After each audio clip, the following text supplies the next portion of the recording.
అరే ఓ బే భాడకవు, నువ్వు మనిషివేనా రే?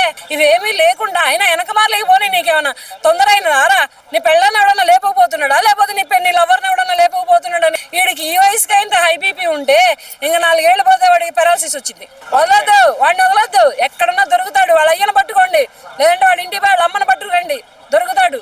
నిన్న చూసుకుంటే ఒక బస్సు డ్రైవర్ని ఒక అతను సైడ్ ఇవ్వలేదనేసి ఇష్టం వచ్చినట్టు తన్ని కొట్టి అతన్ని చాలా దారుణంగా చేసిండు. సో ఆ పెద్ద ఆయనను కూడా చూడకుండా తండ్రి లాంటి వయసున్న ఆ వ్యక్తిని ఇట్లా చేయడం కరెక్ట్ అంటారామా?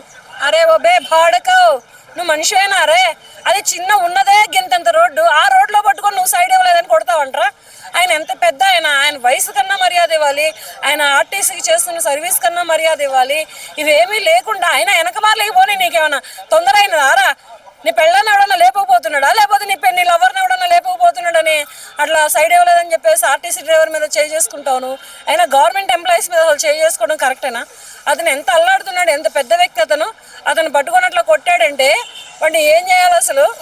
వాడు మనిషా లేకపోతే పశువా నాకు అర్థం కాలేదు.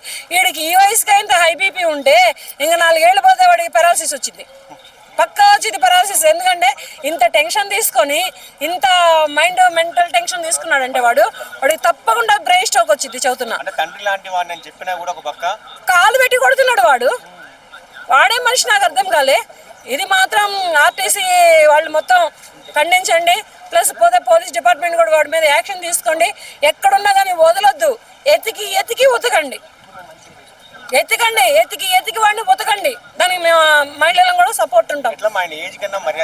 అదే సర్వీస్ చేస్తున్నాడు కదా, ఎంతమంది మనుషులను మోసుకెళ్తుంది బస్సు. అటువంటి బస్సులు నడుపుతున్న మనిషిని పట్టుకొని వయసుకు మర్యాద లేదు, సర్వీస్కి మర్యాద లేదు. చదువుకున్నాడు చదువుకున్నోడికైతే అంత జ్ఞానం లేకుండా అయితే ఉండడు. చదువుకొని వాళ్ళే కొంచెం జ్ఞానంగా ఉంటున్నారు, కానీ చదువుకున్న ఈ ఎదవ ఎంత అజ్ఞానిగా ప్రవర్తించాడంటే అంత అజ్ఞానిగా ప్రవర్తించాడు.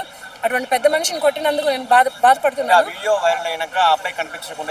వదలొద్దు, వాడిని వదలొద్దు. ఎక్కడన్నా దొరుకుతాడు, వాళ్ళ అయ్యను పట్టుకోండి, లేదంటే వాడి ఇంటి వాళ్ళ అమ్మని పట్టుకోండి, దొరుకుతాడు. యాడికి పోడు వాడు. అట్లా పట్టుకొని కొడతాడా?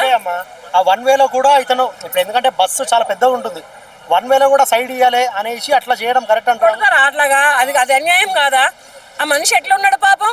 ఆయనకి భార్య పిల్లలు లేరా? ఆయనకి అమ్మ నాన్నలు ఉండరా? గబుక్కుమని ఈయన కొట్టిన దెబ్బలకి ఏమైనా అయ్యి హార్ట్ అటాక్ వస్తే ఏం పరిస్థితి? అలాంటి సమయంలో ప్రజలు ఎలా రియాక్ట్ అవ్వాలి మీరు ఏం చెప్తారా? ఎందుకు అయ్యారుగా, బస్సులో జనాలే అయ్యారుగా. ఇప్పుడు బస్సులు నడుపుతూ కూడా బస్సులో ఉన్నటువంటి ప్రయాణికుల్ని సేవ్ చేసి చనిపోతున్నారు డ్రైవర్లు.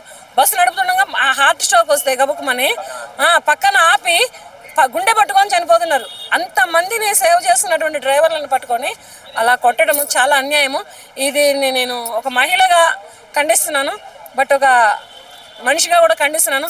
వీడిని మాత్రం పోలీస్ డిపార్ట్మెంటే కానీ ఆర్టీసీ డిపార్ట్మెంటే కానీ ఎవరు వదలొద్దండి దయచేసి. నేను కూడా అదే ఇస్తున్నాను. అంటే ఉద్యోగులు అంటే రాంగ్ ఉంటుంది, ఉద్యోగులది కాదని నేను అనను.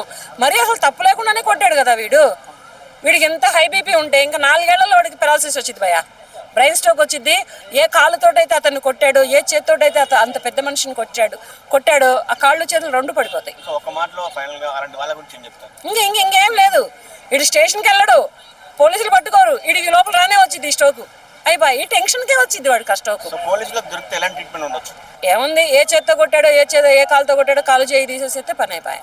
ఎప్పటికైనా సరే ఇటువంటి అన్యాయాలని అక్రమాలని పోలీసులే ఖండించాలి, పోలీసులే ఇటువంటి వాటికి సరైన శిక్షలు వేయాలి.